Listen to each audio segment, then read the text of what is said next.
My daughter told me her ex-husband was abusive, so I bought him a house. My daughter's ex-husband was the most abusive piece of shit I'd ever met. At least that's what she told me for 2 years straight.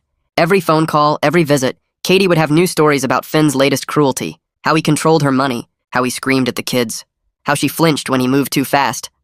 I spent months planning how to get her out. Found the perfect house 20 minutes from mine, 3 bedrooms, good school district, fresh start for her and my grandkids. When I texted her, "I bought you a house, tour tomorrow at 3 p.m., she sent back 17 heart emojis and called me crying happy tears. That night I couldn't sleep.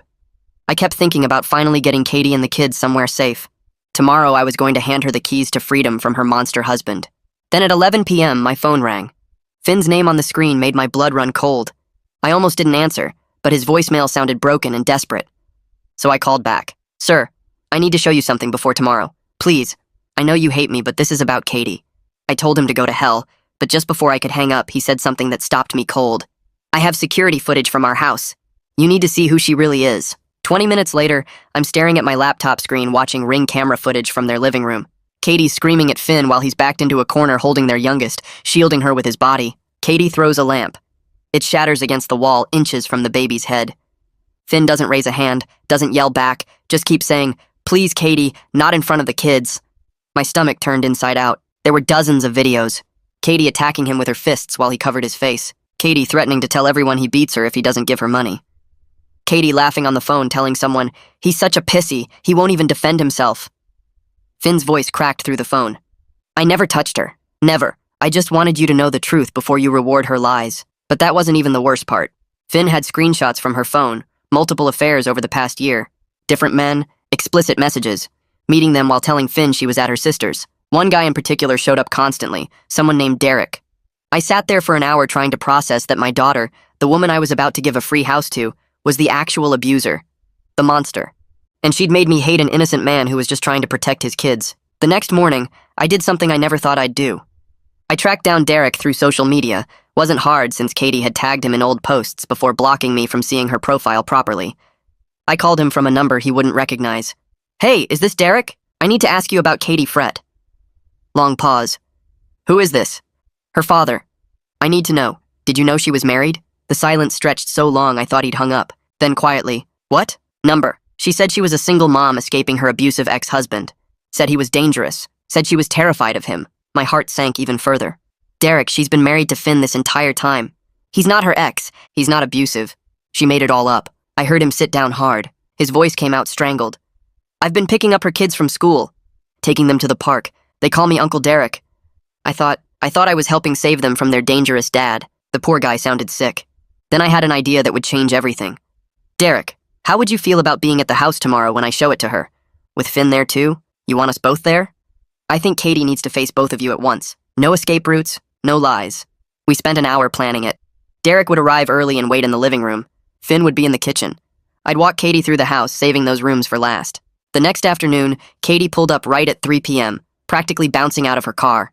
She hugged me tight, tears already in her eyes. "Dad, you saved my life. I can finally escape. The kids are going to be so happy here." I led her inside, letting her gush about each room. The bedrooms where her kids would sleep peacefully. We reached the living room. "This is perfect for—" She stopped mid-sentence. Derek was sitting on the couch with his laptop open. Katie's face went white. "What is he doing here?" Before Derek could answer, Finn walked out from the kitchen. Katie actually stumbled backward, grabbing the wall for support. No, you can't both be here." "Dad, what is this?" Derek spoke first, his voice quiet but firm. "You told me you were divorced.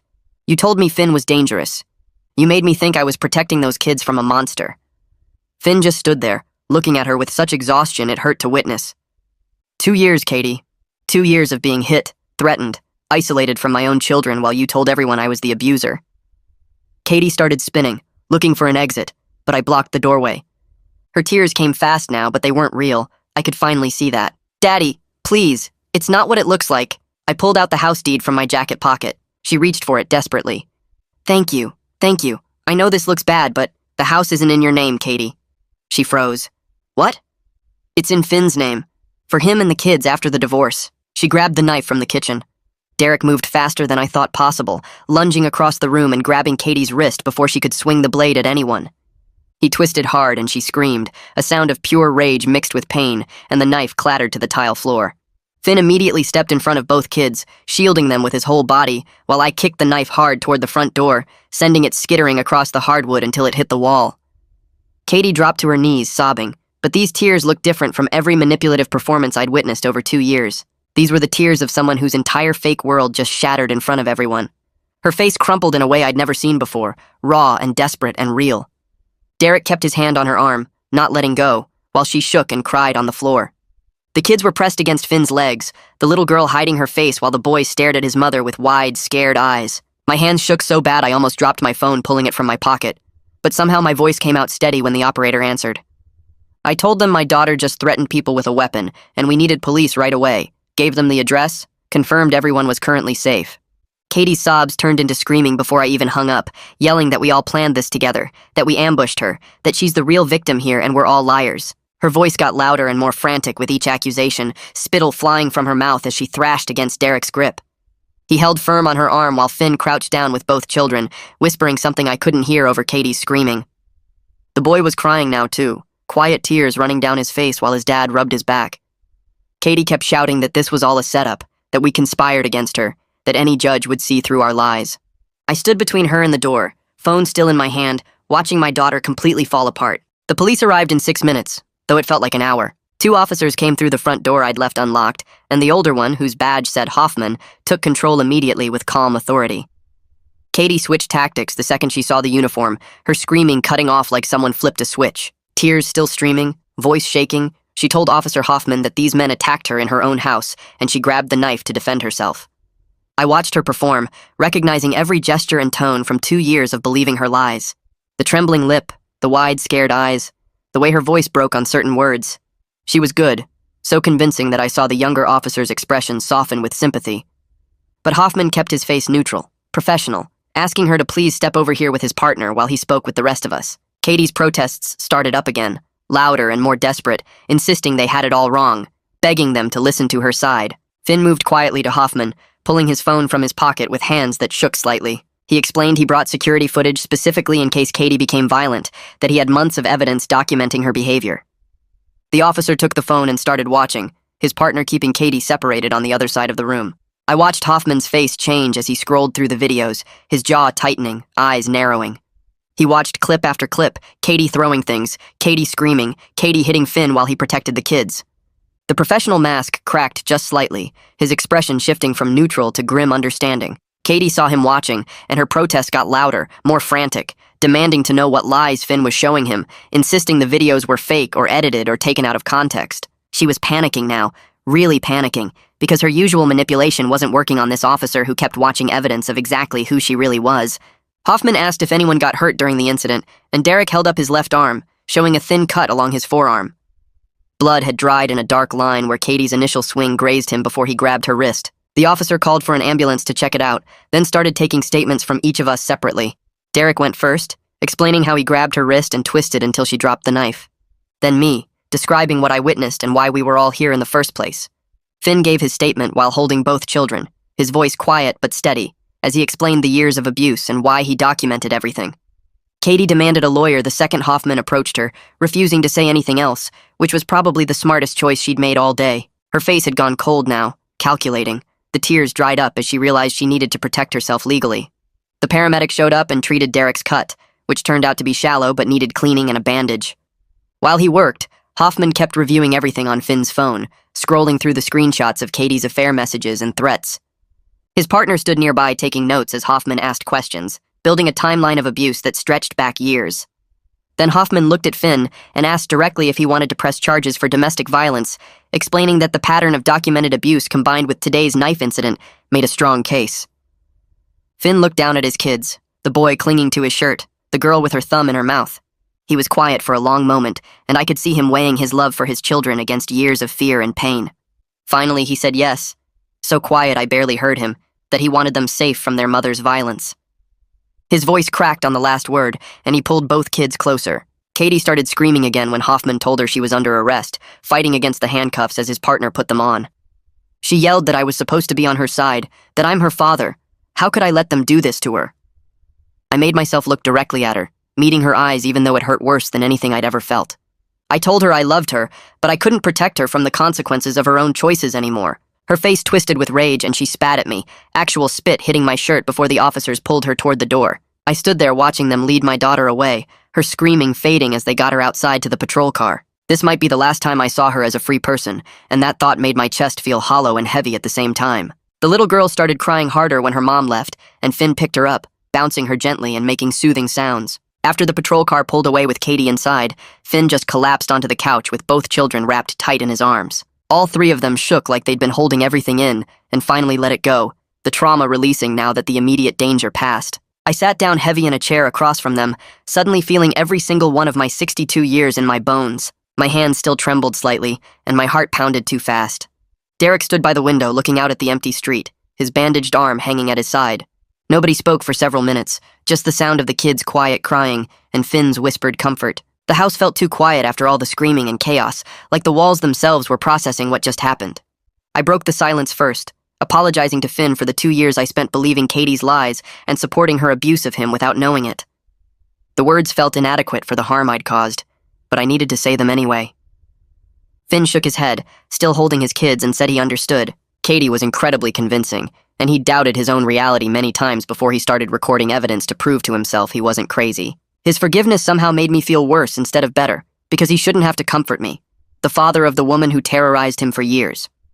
I was supposed to protect people, and instead I'd become another weapon Katie used against him. The boy looked up at me with red eyes, and I tried to smile reassuringly, but I'm not sure it worked. Derek finally spoke up from his spot by the window, his voice coming out hollow and distant. He asked how long Katie was actually married and living with Finn, like he needed to understand the full scope of the lies. Finn explained they'd been married 8 years and living together the entire time, that Katie would meet Derek during school hours when the kids were in class, or tell Finn she was visiting her sister for the evening. Derek sat down hard on the arm of the couch, putting his head in his hands. I watched him process that he'd been helping her cheat while she painted her husband as a monster, that he'd been picking up kids from the school thinking he was protecting them from their dangerous father, when really he was enabling their mother's abuse. The weight of being manipulated settled over all three of us men in different ways, each of us realizing how thoroughly Katie had controlled our understanding of reality. The boy peeked around Finn's leg, his eyes red and puffy from crying. He looked maybe 7 years old, with Finn's dark hair and Katie's green eyes. He studied my face for a long moment before speaking in a voice so quiet I almost missed it. "Are you the grandpa Mommy always talks about?" I felt something crack open in my chest. I knelt down to his level, making myself small and non-threatening. "Yes, I'm your grandfather. I'm so sorry I didn't know about you and your sister until today." The boy's lower lip trembled. "Are you going to hurt my daddy like Mommy does?" The question hit me harder than anything else that happened today. This child had watched his mother abuse his father for so long that he expected all adults to be violent. I reached out slowly, letting him see my hands were empty and open. "No, buddy. I would never hurt your dad. I was wrong about what was happening in your family. I want to help keep all of you safe now." The little girl, who couldn't be more than 3, peeked out from behind Finn with wide eyes. She had blonde curls and wore a pink shirt with a cartoon character on it. "Is the yelling over?" Her tiny voice made my throat tight. Finn gathered both kids closer and kissed the top of the girl's head. "Yes, sweetheart, the yelling is over. And guess what? Grandpa is going to help us move our things into this house. This is our new home now."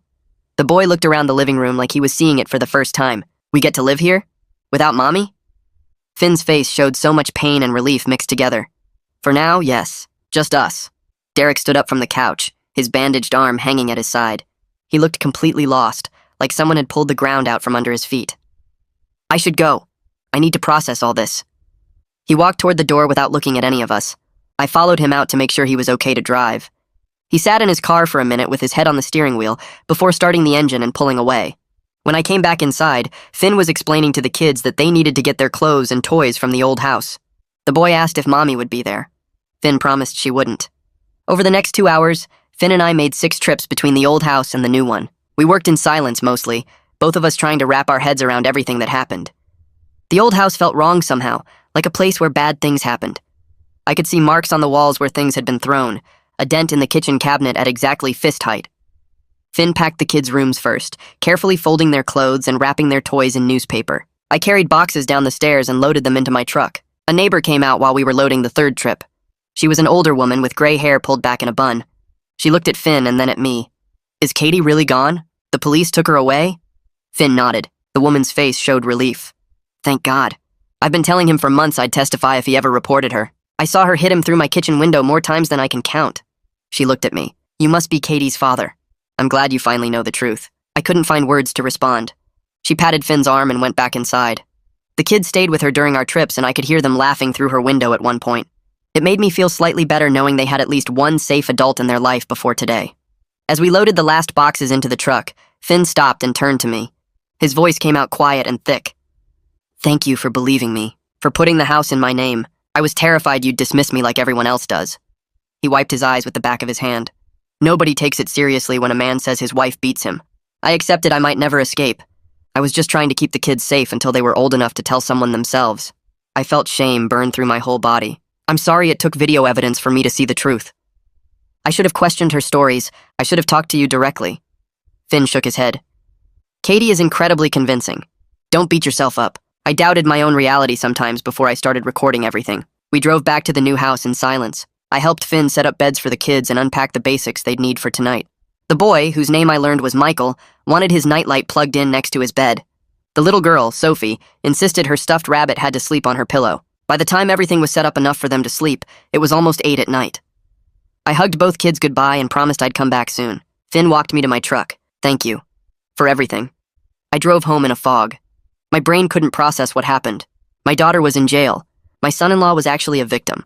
I had grandchildren I never knew existed. The house I bought to save Katie actually saved Finn and the kids instead. When I pulled into my driveway, I checked my phone. 17 missed calls from Katie's mother, my ex-wife. We'd been divorced for 15 years but stayed in contact because of Katie. She must have heard about the arrest. I wasn't ready to talk to her. She'd want me to bail Katie out. She'd make excuses for Katie's behavior like she always did. I couldn't do that anymore. I sat in my truck for 20 minutes before going inside. My house felt empty and quiet. I made coffee even though it was late. I needed something to do with my hands. Around midnight, I couldn't take the silence anymore. I called my brother Ross. He answered on the second ring, his voice rough with sleep. Do you know what time it is? I told him everything. The 2 years of lies, the security footage, Derek, the confrontation, the knife, Katie's arrest, the kids. All of it poured out of me in one long stream. Ross didn't interrupt once. When I finished, there was a long silence. Then he said he was coming over tomorrow. I shouldn't be alone right now.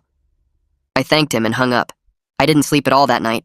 The next morning, Ross showed up at 9 with his wife Juliet. She's a family therapist and immediately understood what I was going through. We sat at my kitchen table, and she explained that Katie likely has a serious personality disorder. She talked about people who see themselves as victims, even when they're hurting others.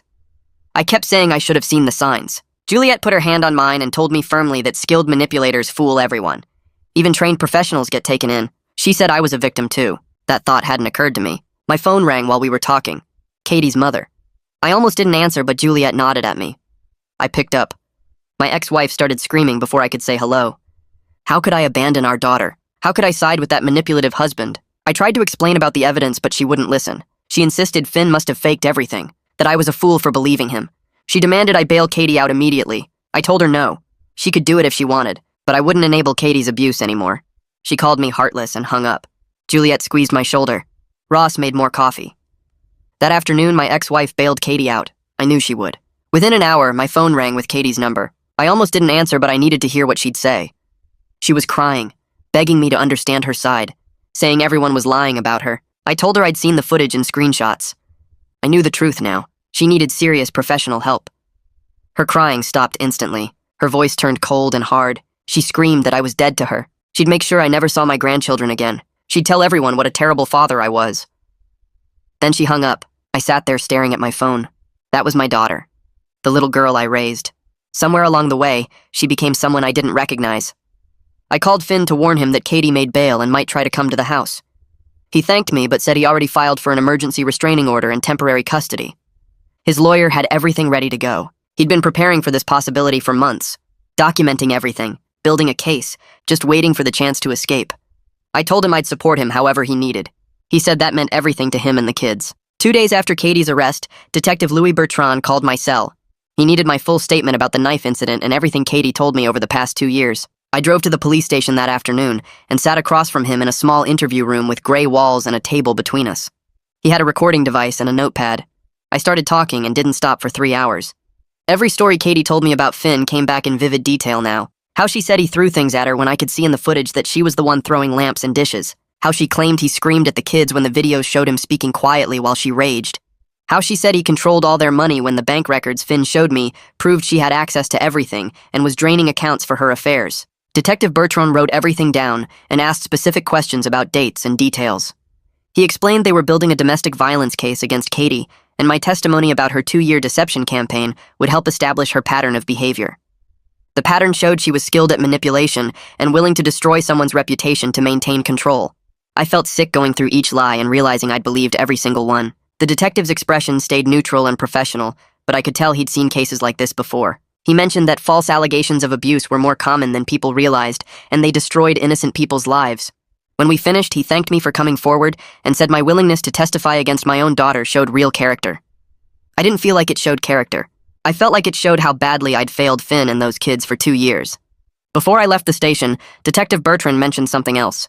2 of Finn's former co-workers had come forward with statements about witnessing Katie's public verbal abuse of him. She would show up at his workplace and berate him in front of customers, called him worthless and stupid and a terrible father, made scenes in the store where he worked as a manager. But the moment anyone tried to intervene or asked if she was okay, Katie would immediately switch. Tears would start flowing and she'd play the victim. She'd say Finn was controlling and she was just trying to get money for groceries. The co-workers said they believed her at first because she was so convincing. But after it happened multiple times, they started noticing the pattern. They saw how Finn never raised his voice or fought back, how he would apologize to customers after she left and make excuses for her behavior, how he looked exhausted and defeated.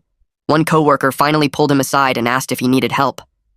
Finn broke down and showed her some of the bruises Katie had given him, but he begged her not to report it because Katie threatened to claim he abused her if anyone found out the truth. The co-worker felt terrible that she didn't push harder to help him. Now she was giving a statement to make up for it. Detective Bertrand said the pattern of behavior spanned years based on these testimonies. I sat there feeling physically ill. All those times I sent Katie supportive texts, telling her to stay strong against her abusive husband. All those times I offered to help her leave him. I was actually encouraging her to continue tormenting an innocent man who was trapped and terrified. The detective could see I was struggling and told me I was a victim of her manipulation too. That didn't make me feel better. I drove home in a fog and found Finn's name on my phone screen an hour later. He was calling to ask if I'd be willing to attend his emergency custody hearing as a witness. His voice sounded nervous but hopeful. He explained that having Katie's own father testify about her deception and violence would be powerful evidence for the judge. His lawyer thought it could make the difference between supervised visitation and possibly shared custody. I agreed immediately without even asking when the hearing was scheduled. I told him it was the least I could do after enabling Katie's abuse for 2 years. I could hear the relief in his voice when he thanked me. He said his lawyer thought they had a strong case for sole custody, with supervised visitation only. The security footage combined with the knife incident and now witness statements from multiple people painted a clear picture. Katie's arrest record and the restraining order violation added weight to the argument that she was dangerous. Finn mentioned the kids were doing okay, but Michael kept asking if Mommy was going to come take them away. I promised him I'd do everything I could to make sure those kids stayed safe with him. After we hung up, I sat on my couch and stared at the wall for a long time. The custody hearing happened 3 days later in family court. I arrived early and sat in the waiting area watching lawyers and families move through the hallways. Ross came with me for support even though he wasn't testifying. When we entered the courtroom, I saw Katie sitting at a table with her lawyer. She looked smaller somehow. Her hair was pulled back and she wore a conservative dress. When she saw me walk in and sit on Finn's side of the room, her face went through several expressions. Surprise first, then hurt, then something cold and hard. The judge entered and everyone stood. He was an older man with gray hair and reading glasses. The hearing started with Katie's lawyer presenting her side. He painted Katie as a struggling mother who made one mistake in a moment of fear. He claimed the security footage was taken out of context and didn't show the full picture of their relationship. He argued that Katie loved her children and deserved a chance to maintain her relationship with them. Then Katie took the stand. I watched her perform for the judge with tears and a trembling voice. She claimed Finn manipulated me against her, said the security footage was edited to make her look bad, insisted she only grabbed the knife because she was terrified when she found herself cornered by 3 men in that house. She cried about missing her babies and wanting to be a good mother. The judge listened without expression. Then Finn's lawyer called me to the stand. I walked up and sat down and put my hand on the Bible to swear to tell the truth. Katie's lawyer tried to object to my testimony, but the judge overruled him. I started talking about the 2 years of lies Katie told me. Every story about Finn's abuse that I now knew was fabricated. The security footage I'd seen showing Katie was the actual abuser. The knife incident where she threatened people including her own father. I explained how skilled Katie was at manipulation and how completely I'd believed her until I saw undeniable proof. I talked about the affairs and the lies and the threats Finn had endured. Katie's face went through shock first when she realized I was actually testifying against her. Then betrayal like I'd stabbed her in the back. Finally, her expression settled into cold hatred. Her eyes locked on mine with pure rage. I kept talking and didn't look away. When I finished, Katie's lawyer tried to discredit my testimony by saying I was biased toward Finn now. But the judge seemed unconvinced by that argument. The judge asked to review the security footage in his chambers. We all waited in the courtroom for 30 minutes while he watched the videos on a laptop. When he came back, his expression was grim. He granted Finn temporary sole custody, with Katie allowed only supervised visitation at a family center.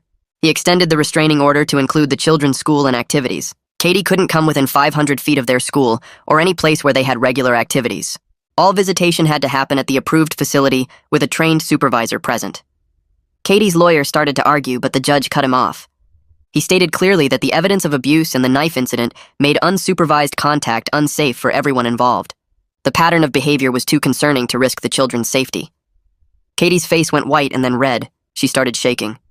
Katie jumped up from her chair and started screaming. She yelled that we were all going to regret this, that she'd prove Finn was the real abuser and everyone would see the truth. That I was the worst father in the world for abandoning my own daughter. Security guards moved toward her, but she kept screaming until her lawyer grabbed her arm and tried to calm her down. The judge banged his gavel and warned that another outburst would result in contempt charges. Katie finally stopped yelling, but her whole body was rigid with rage. She turned and stormed toward the exit. I sat there feeling completely hollowed out. My daughter just called me the worst father in the world in open court. Part of me wanted to run after her and try to explain, but the bigger part knew there was nothing I could say that would make her understand. I was grieving the daughter I thought I knew while accepting the reality of who she actually was. These two versions couldn't exist in the same space. Ross put his hand on my shoulder from the seat behind me. He leaned forward and quietly said I did the right thing. I nodded, but it didn't make it hurt any less. Finn looked relieved but exhausted. His lawyer was packing up papers and explaining next steps. I just sat there trying to process what had happened. Over the next week, I started meeting with Juliet for therapy sessions. She'd offered after seeing how much I was struggling with everything. We sat in her home office with comfortable chairs and soft lighting. She helped me understand that I was a victim of Katie's manipulation too. That parental love made me vulnerable to believing her stories because I wanted to protect my child. She explained that people with personality disorders like Katie likely had were incredibly skilled at finding and exploiting emotional vulnerabilities. They knew exactly what to say to make people believe them. I kept saying I should have known something was wrong, should have questioned Katie's stories more, should have talked to Finn directly years ago, should have protected those kids sooner. Juliet gently but firmly told me that beating myself up wouldn't change the past. The important thing was that I saw the truth now and was taking action to support the actual victims. She said the grief I was feeling was real and valid. I was mourning the loss of the daughter I thought I had. That relationship was built on lies, but the love I felt was genuine. Processing that contradiction was going to take time. Some sessions I cried, some sessions I just sat there numb. But slowly I started to accept that loving Katie and holding her accountable weren't mutually exclusive. 2 weeks after the custody hearing, my phone buzzed with a text from Finn. He asked if I'd like to come meet the kids properly now that things had calmed down a bit. I stared at the message for a long time before responding yes. The drive to the house felt longer than it actually was. I was nervous about facing Michael and Sophie after everything that happened. They'd seen me at the confrontation when their mother grabbed a knife. They'd been terrified that day. I didn't know if they'd even want to see me. I parked in the driveway of the house I'd bought and walked up to the front door. Finn answered with a tired but genuine smile. The house looked different now, with furniture and kids' toys scattered around. It looked lived in and safe. Michael appeared from the hallway and stopped when he saw me. He was 7 years old with dark hair like Finn's and wary eyes. I knelt down to his level and said hello. He stayed back near his father and didn't say anything at first. Then Sophie came running from another room. She was 3 with blonde curls and didn't seem to remember the scary parts as clearly.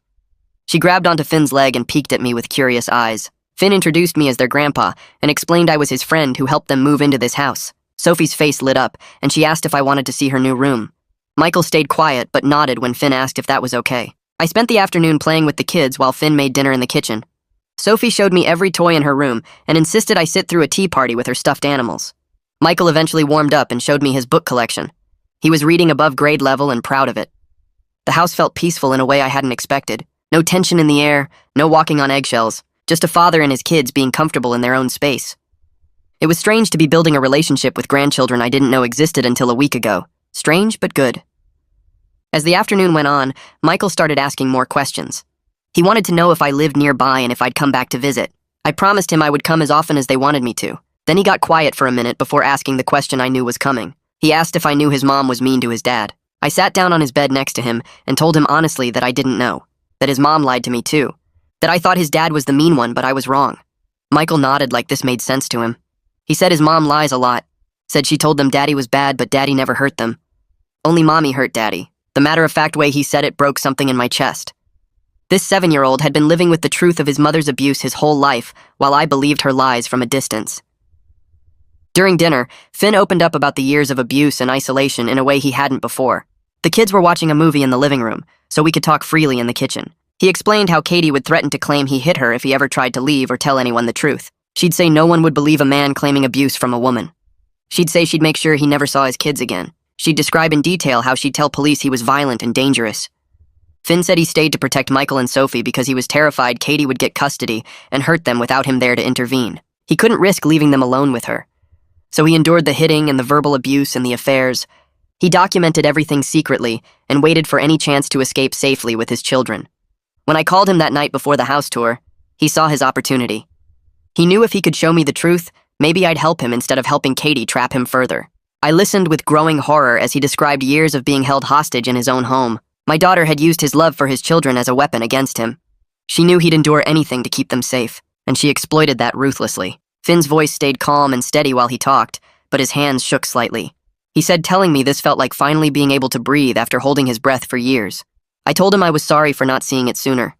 Sorry for every supportive text I sent Katie while she was tormenting him. He said he understood why I believed her, that Katie was convincing and I had no reason to doubt my own daughter, but now we could move forward and focus on keeping the kids safe and happy. That was what mattered most. A few days later, Finn called me sounding tired and worried about the supervised visitation that was starting the following week. He explained that Katie would get to see Michael and Sophie every Saturday at a family center downtown, with a trained supervisor in the room the whole time. The supervisor would watch everything and write reports for the court, but Finn said Katie was really good at subtle manipulation that was hard for outsiders to catch. She knew how to say things that sounded innocent, but were actually designed to make the kids feel guilty or scared. He admitted he was dreading having to drop the kids off and see Katie, even briefly in the parking lot, because she'd probably try to cause a scene or say something to upset him in front of the children.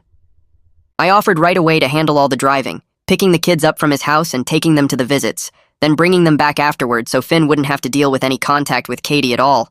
The relief in his voice was immediate, and he accepted, thanking me multiple times for taking that stress off his shoulders. We agreed I'd arrive at his house by 9 on Saturday mornings to get Michael and Sophie to their 10 o'clock appointment. That same evening, my phone rang with my ex-wife's number showing on the screen.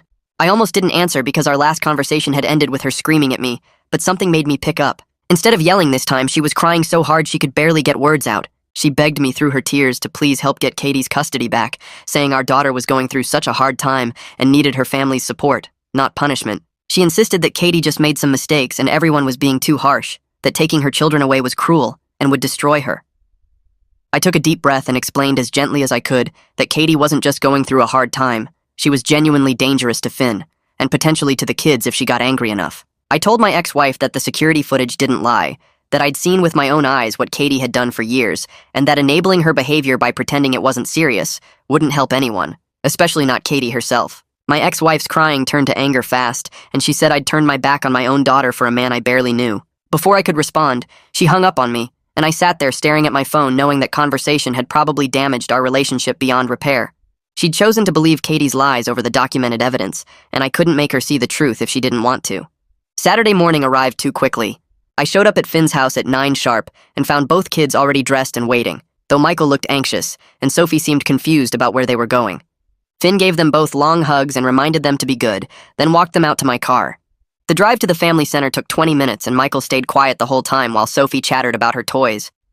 The building was plain and institutional, with a waiting room that had worn furniture and children's drawings taped to the walls. A woman with a clipboard checked us in and explained she'd be supervising the visit, then led Michael and Sophie through a door into a room where Katie was already waiting. I caught a glimpse of Katie's face lighting up when she saw the kids, and then the door closed. I sat in the waiting room for the next hour, trying to read a magazine but mostly just watching the clock. When the door finally opened, the supervisor came out first with a tight expression, followed by Sophie, who was crying, and Michael, who looked completely shut down with blank eyes. Katie tried to follow them out, but the supervisor firmly told her to wait inside while the children left the building. I got both kids to the car quickly and buckled them in, noticing how Michael's hands were shaking slightly. The drive back was silent except for Sophie's sniffling. About halfway home, Michael spoke up in a small voice and asked if they had to keep seeing Mommy. The question broke my heart, but I kept my voice steady and told him the judge said yes for now, but that his daddy and I were keeping them safe, and the supervisor was there to make sure Mommy behaved appropriately. Michael nodded but didn't look convinced, and I made a mental note to tell Finn how rough the visit had been. 2 days later, Detective Bertrand called my cell phone with an update about Katie's case. He explained that the district attorney had reviewed all the evidence, including the security footage, the screenshots, witness statements, and the knife incident report, and decided to move forward with formal domestic violence charges against Katie. The accumulated documentation made a really strong case, especially combined with the physical evidence from that day at the house. Detective Bertrand said the DA's office was offering Katie a plea deal that would include mandatory anger management classes, a full psychological evaluation, and probation, instead of jail time if she pleaded guilty to reduced charges. I asked what would happen if Katie refused the deal, and he said they'd go to trial, which would mean all of us testifying in court, and possibly the kids being interviewed by Child Protective Services as part of the proceedings. He mentioned that the DA was confident they could win at trial, but it would be harder on everyone involved, especially Michael and Sophie. I thanked him for the update and said I hoped Katie would take the deal, though I had a sinking feeling she wouldn't. Sure enough, Finn called me the next afternoon sounding stressed and said Katie had rejected the plea deal completely. She was insisting she was innocent and claiming we'd all conspired against her, that the evidence was fake or taken out of context. Apparently her lawyer had strongly advised her to take the deal, explaining that going to trial was risky and the evidence against her was substantial, but Katie had fired him on the spot for not believing in her innocence. She'd already hired a new lawyer who promised to fight the charges hard and prove that Finn had manipulated everyone. Finn's lawyer had warned him that this meant we were heading for a full trial, where we'd all have to testify under oath, and that Child Protective Services would probably want to interview Michael and Sophie about their home life with both parents. The stress in Finn's voice was clear, and I told him we'd get through it together, that the truth was on our side, and the evidence would speak for itself. The following Tuesday, a woman named Anya Tyson from Child Protective Services showed up at Finn's house to do a home evaluation and interview the children. I'd come over that morning because Finn had asked me to be there for support, and I was glad I did because he looked nervous when he opened the door for her. Anya was professional but kind, explaining that she needed to assess the home environment and talk with Michael and Sophie as part of the ongoing custody case. She walked through the whole house slowly, taking notes on her tablet about the clean conditions, the kids' bedrooms with their toys and books, the stocked refrigerator, the safety measures like outlet covers and cabinet locks. She asked Finn questions about his daily routine with the kids, their school and preschool arrangements, their medical care, and how he handled discipline. Finn answered everything calmly and honestly, and I could see Anya's expression softening as she realized this was a good, stable home. Then she sat down on the living room floor with Michael and Sophie and spent almost an hour just playing with them and asking gentle questions about their life. She asked about their favorite foods, what they liked to do with Daddy, if they felt safe at home, and carefully worded questions about their memories of living with both Mommy and Daddy together. Michael was cautious at first, but gradually opened up, while Sophie mostly just wanted to show Anya her stuffed animals. What struck me most was how both children clearly felt comfortable and safe talking about their father, but got quiet and tense when Anya gently asked about their mother. After the kids went outside to play in the backyard, Anya turned to me and asked about my perspective as Katie's father and the children's grandfather. I took a deep breath and told her everything, starting with the 2 years Katie spent lying to me about Finn being abusive, the security footage that showed the truth, the confrontation at the house, and my current commitment to supporting Finn and the kids however they needed. I admitted I'd been completely fooled by my own daughter and felt guilty about enabling her abuse of Finn for so long, but that now I understood the situation clearly and was determined to help keep the children safe. Anya took detailed notes and said something that surprised me.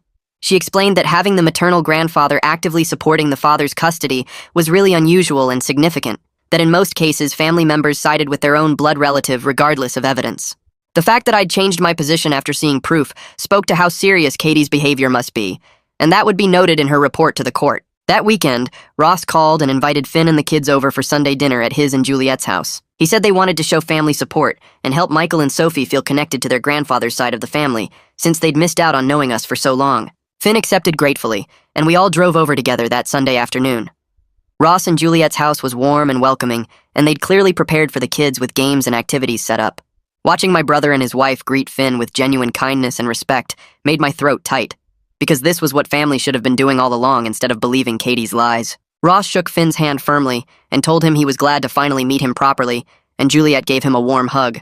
Michael was shy at first, but Ross got him talking about soccer, and soon they were kicking a ball around in the backyard together. Sophie attached herself to Juliet immediately, following her around the kitchen and helping stir ingredients for dinner.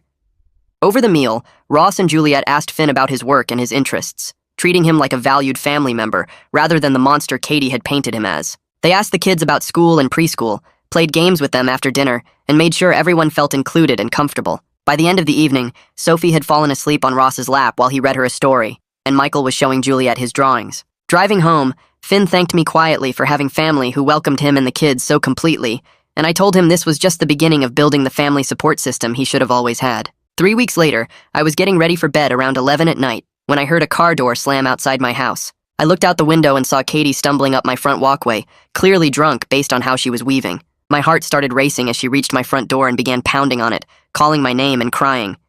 I didn't open the door, instead standing behind it and asking what she wanted.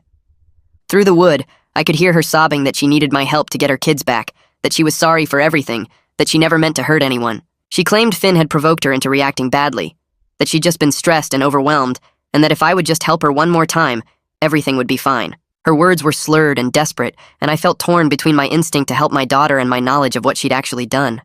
I told her through the locked door that I loved her, but I couldn't help her, that she needed to accept responsibility for her actions and get real professional help. The crying stopped abruptly and turned to screaming. She yelled that I'd chosen Finn over my own daughter, that I was a terrible father, that she'd never forgive me for betraying her like this. She kept screaming and pounding on the door, and I could hear my neighbor's lights turning on. I told Katie she needed to leave because she was violating the restraining order by coming to my house, but she just screamed louder that she didn't care about the stupid restraining order. That's when I pulled out my phone and called 911, reporting that someone was violating a restraining order at my address. The dispatcher said officers were on their way, and to stay inside with the doors locked. Katie must have heard me on the phone because her screaming got even louder, calling me every name she could think of. Within 10 minutes, a patrol car pulled up with lights flashing, and I recognized Officer Hoffman getting out. He approached Katie carefully, who was now sitting on my front steps still crying, and I watched through the window as he spoke to her calmly. She didn't resist when he helped her stand up and explained she was under arrest for violating the restraining order. She just went completely limp, letting him guide her to the patrol car without fighting. He put her in the back seat and then came to my door to get my statement about what happened. I explained the whole situation while watching Katie through the patrol car window, and I felt like I was looking at a complete stranger. The daughter I'd raised wouldn't have become this person who showed up drunk in the middle of the night violating court orders, except somehow she had. And I didn't know if the Katie I remembered had ever really existed, or if I'd just been blind to who she truly was all along. The next morning, my phone rang at 7. Finn's name on the screen made me sit up in bed fast. I answered, and he asked if I was okay after last night. His voice sounded worried and tired. I told him I was managing, but felt weird that he was checking on me when Katie was his abuser. He said we're family now and we need to support each other. Katie hurt both of us in different ways, and we're both working through it. The call only lasted a few minutes, but something shifted in how I saw Finn. He wasn't just my son-in-law anymore. He was someone who cared about me even after everything my daughter put him through. 2 hours later, my ex-wife called. She was crying so hard I could barely understand her at first. Katie was back in jail because violating the restraining order meant her bail got revoked. Now they set new bail at $50,000. My ex-wife couldn't afford it. She asked if I would help pay it. I sat there holding the phone and feeling torn in half. Every parent instinct said help your child, but I knew Katie needed to face real consequences. I told my ex-wife as gently as I could that Katie needs to stay in jail. Maybe hitting bottom will push her toward actually getting help. My ex-wife called me heartless and hung up on me. I sat alone in my house for an hour just staring at the wall. Was I doing the right thing, or was I abandoning my daughter when she needed me most? The guilt felt like it was crushing my chest. I couldn't eat breakfast, couldn't focus on anything, just kept replaying my ex-wife's voice calling me heartless. Around noon, I drove to Ross and Juliet's house. Juliet took one look at my face and made me sit down.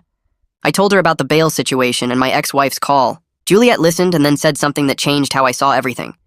She explained that supporting Katie doesn't mean protecting her from consequences. Real love sometimes means letting someone hit rock bottom so they'll finally seek help. I argued that every parent instinct says rescue your child. Juliet nodded and said yes, but rescuing Katie just enables her to hurt more people. She asked if I wanted to help Katie or help Katie's victims. The question hit me hard. I thought about Finn and Michael and Sophie. The guilt was crushing some days. But then I pictured the kids thriving with their father in that house. Safe and happy and not walking on eggshells around their mom. I knew I made the right choice even though it hurt. 3 weeks after Katie went back to jail, her new lawyer called Finn. Katie was accepting the plea deal. She would do anger management and psychological evaluation and continued supervised visitation. In exchange, the domestic violence charges got reduced. The lawyer said he convinced Katie that going to trial would likely mean worse outcomes, maybe even losing all parental rights. Finn called me right after and said he was relieved to avoid trial, but he knew this was just the beginning of a long legal process.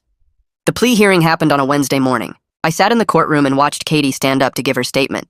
She apologized to the court for her actions, said she was sorry for causing problems, but she never once looked at Finn, never actually apologized to him.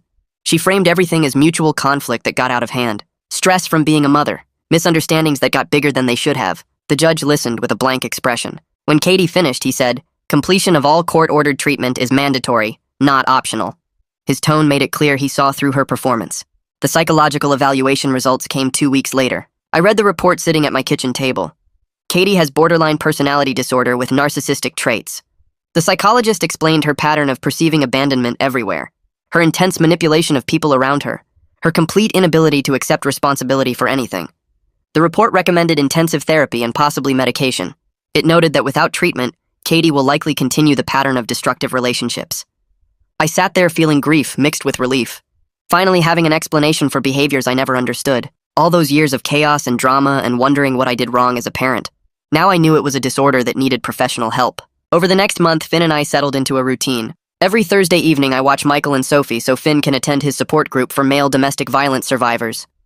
The first time the kids called me Grandpa naturally, without prompting, I almost cried. We were building real relationships based on truth instead of Katie's manufactured crisis. Michael showed me his homework and asked for help with math. Sophie wanted me to play dolls with her. These evenings became the highlight of my week.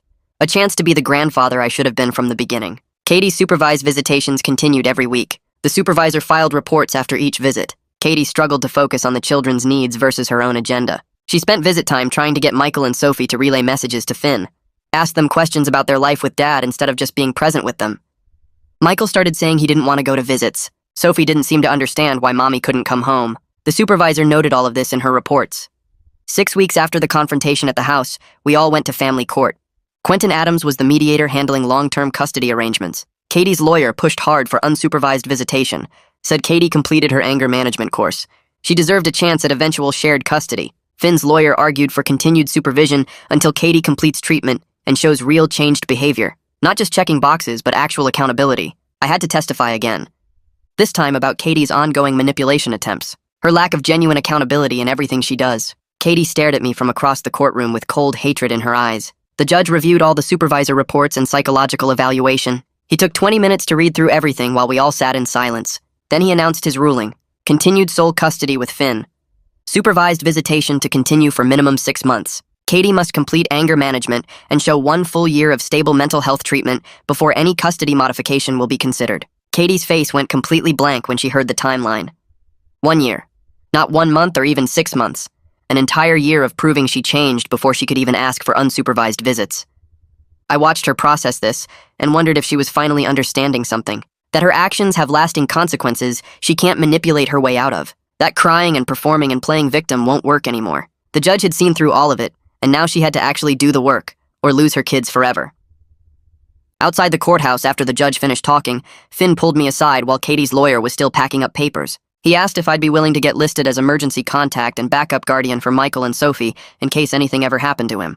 I agreed right away without even thinking about it. We drove to the family court office that same afternoon and filled out all the paperwork together, me signing form after form while Finn made copies of everything. The clerk processed it quickly and handed us the stamped documents, and Finn shook my hand and thanked me for trusting him enough to do this. I told him it should be me thanking him for trusting me after everything Katie put him through. Walking back to our cars, I felt like I was finally being the father and grandfather I should have been all along, just for the wrong generation, protecting the kids my daughter should have protected herself. 2 weeks later, Katie started her court-ordered anger management classes every Tuesday and Thursday evening. Her therapist called Finn's cell phone one afternoon, asking if he'd be willing to come in for a joint session as part of Katie's treatment plan. Finn looked stressed when he told me about it over dinner at his place.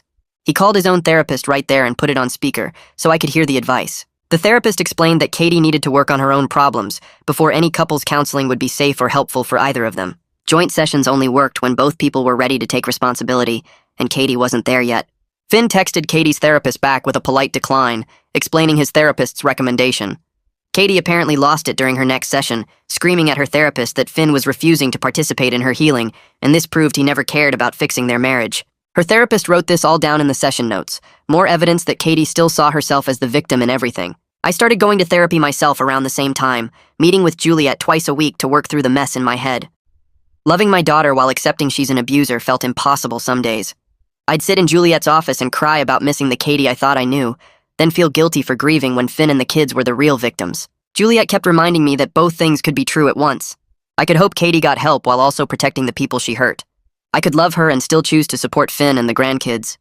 She helped me see that enabling Katie's behavior for 2 years wasn't love. It was just making it easier for her to keep hurting people.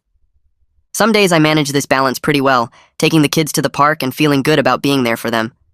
Other days I'd see something that reminded me of little Katie, back when she was 5 and sweet and hadn't turned into whatever she was now, and I'd have to pull over and just sit in my car for a while. 3 months after the confrontation at the house, Michael's school called Finn during work hours. The principal said Michael got in a fight on the playground, and both parents needed to come in for a meeting. Finn called me asking if I could go with him since Katie obviously couldn't, and I met him at the school 20 minutes later. We sat in the principal's office while Michael waited outside with the secretary. The teacher explained that Michael had punched another kid who was bullying a smaller first grader, knocking him down and giving him a bloody nose. The teacher asked Michael why he did it, and Michael said he couldn't just stand there and let the bully hurt someone smaller.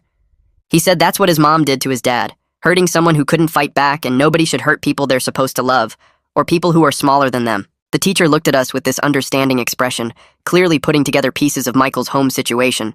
Finn hugged Michael and told him he was proud of him for protecting others. But let's work on using words first before fists. Michael got detention for fighting, but the teacher made sure we knew she understood why he did it.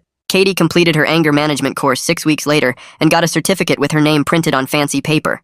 Her lawyer filed it with the court that same day as evidence she was making real progress toward being a better parent. The court requested the instructor's private evaluation to go along with the certificate, and that report told a very different story. The instructor noted that Katie participated minimally in class discussions, blamed Finn and other people for her anger throughout the sessions, and showed very little real understanding of her own behavior patterns. She completed the required hours and passed the basic tests, but the instructor couldn't honestly say Katie had internalized any of the lessons or changed her thinking.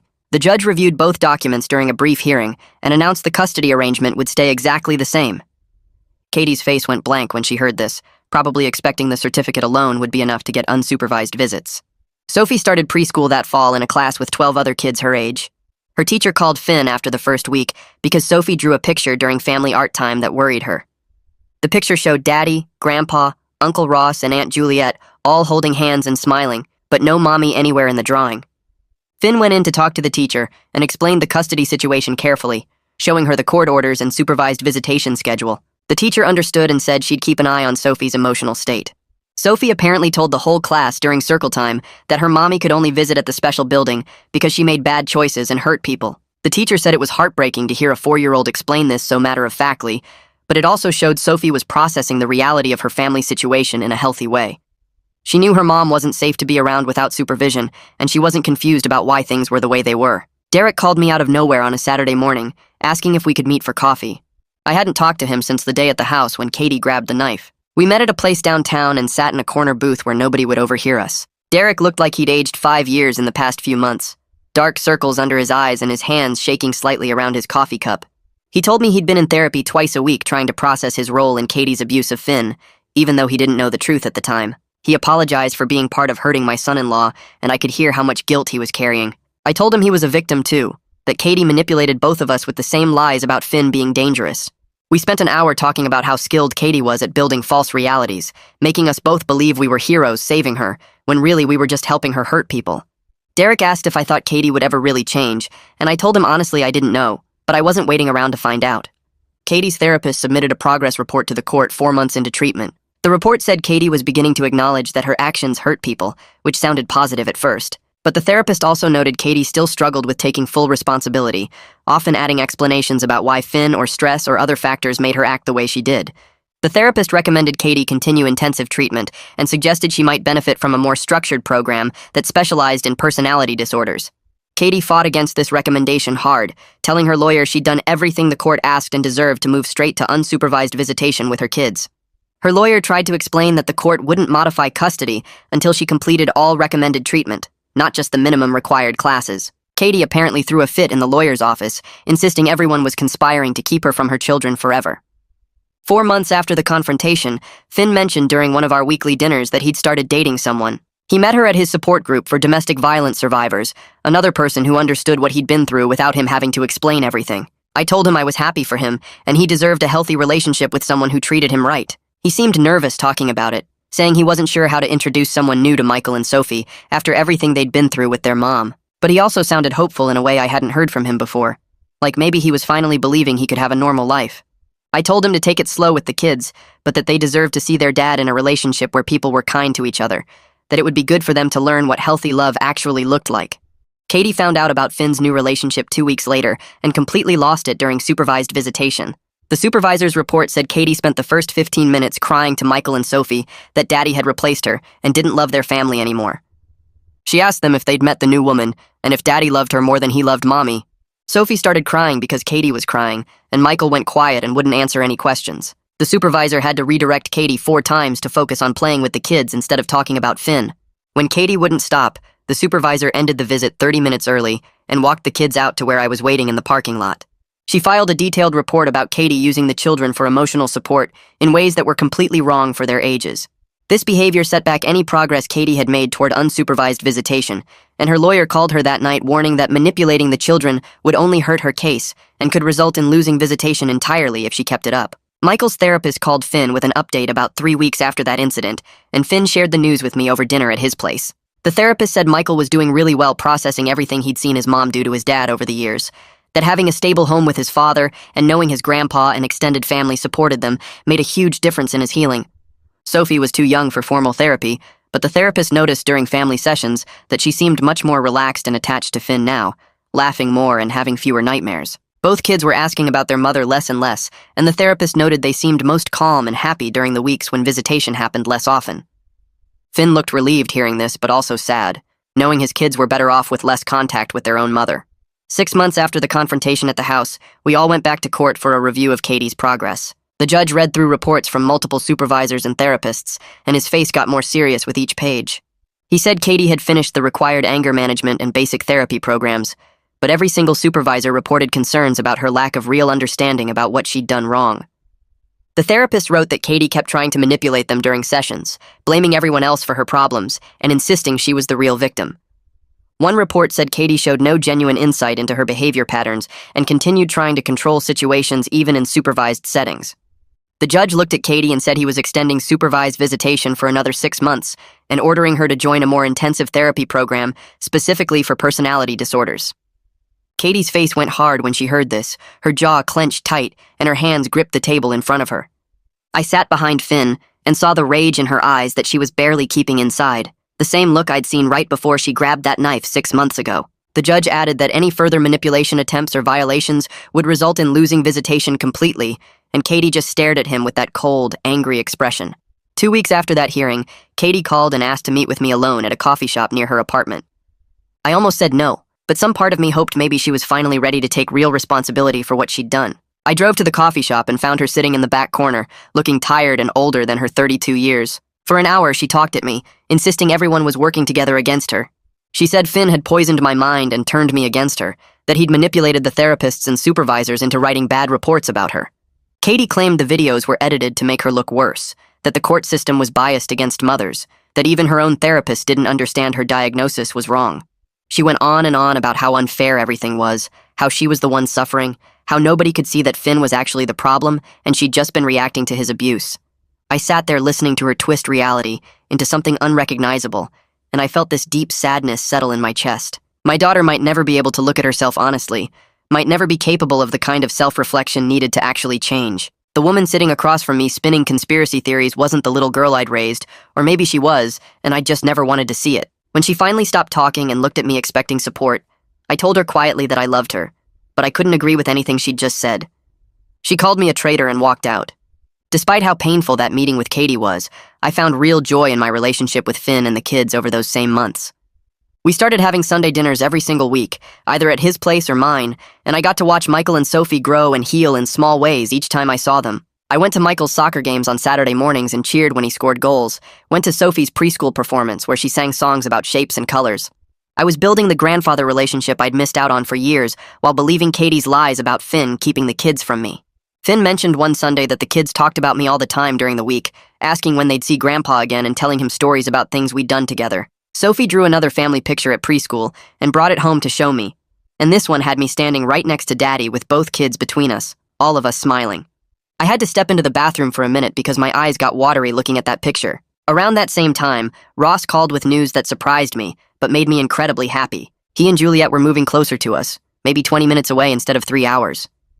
Juliet had been offered a position at a better practice with more resources and a higher salary, and Ross could do his consulting work from anywhere since it was all remote anyway. They said they wanted to be nearby to help support Finn and the kids and me through everything still happening with Katie and the court system. Ross admitted on the phone that part of the reason was they'd gotten really attached to Michael and Sophie over the past months, and they wanted to be the kind of aunt and uncle who were actually present in the kids' lives. I felt grateful in a way that made my throat tight, knowing my brother and his wife were choosing to support the victims instead of enabling the abuser just because she was blood family. So many families would have circled the wagons around Katie, insisting we all needed to forgive and forget.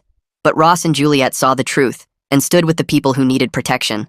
8 months after the confrontation at the house, Finn and the kids were completely settled and doing better than I'd seen in any of the old photos from his marriage. The house I'd bought thinking it would save my daughter had actually saved my son-in-law and grandchildren instead, given them a safe place to build a real life. Michael's grades at the school were excellent. His teacher sent home progress reports showing he was reading above grade level and participating actively in class. Sophie was happy and social at preschool, making friends easily, and coming home each day excited to tell her dad about what she'd learned. Finn himself looked healthier and more relaxed, the constant tension and fear gone from his shoulders and face. He'd gained some weight in a good way, wasn't so thin and exhausted looking anymore. He thanked me regularly for believing him and supporting them through everything, and every time I told him it was the least I could do after enabling Katie's abuse for 2 years by believing her lies. Katie kept going to her supervised visitations each week, but the kids' excitement about seeing their mother had dropped off significantly as they grew more secure in their life with Finn. Michael started asking his dad if he had to keep going when he got older, saying the visits made him feel weird and uncomfortable. Finn explained gently that for now, yes, the judge said he had to go, but as he got older, his feelings and preferences would matter more to the court. Sophie still went along without complaining, but she didn't talk about Mommy much anymore between visits, didn't ask when she could go home to Mommy like she had in the early months. The supervisor's reports mentioned that Katie seemed to sense she was losing her children's affection and had increased her manipulation attempts during visits. She'd try to get them to feel sorry for her, tell them how lonely and sad she was, ask them if Daddy was being mean, or if they missed living with Mommy. But these attempts just pushed the kids further away, made them quieter and more withdrawn during visits, until the supervisor had to redirect Katie to just play with them normally. Looking back on everything that happened over those 8 months, I learned that love sometimes means accepting painful truths about people we care about and choosing to protect their victims even when it breaks our hearts. I lost my daughter in a real way, lost the relationship we'd had and the person I thought she was. But I gained a son and 2 grandchildren who needed me to see the truth and act on it when it mattered most. Katie might never change, might never take real responsibility for the years of abuse she put Finn through or the trauma she caused her own kids. The personality disorder diagnosis suggested she might not be capable of the kind of honest self-reflection that real change requires. Some nights I still grieve the daughter I thought I had, wonder what I missed in her childhood, or what I could have done differently. But most days I'm grateful I finally saw through her lies in time to help the people she hurt most, to give Finn and Michael and Sophie the support and safety they deserved. I'm committed to being the grandfather and father figure they need for whatever time I have left, to showing up at soccer games and preschool performances, to Sunday dinners and bedtime stories. That's what family should be, and I'm grateful I get a second chance to do it right.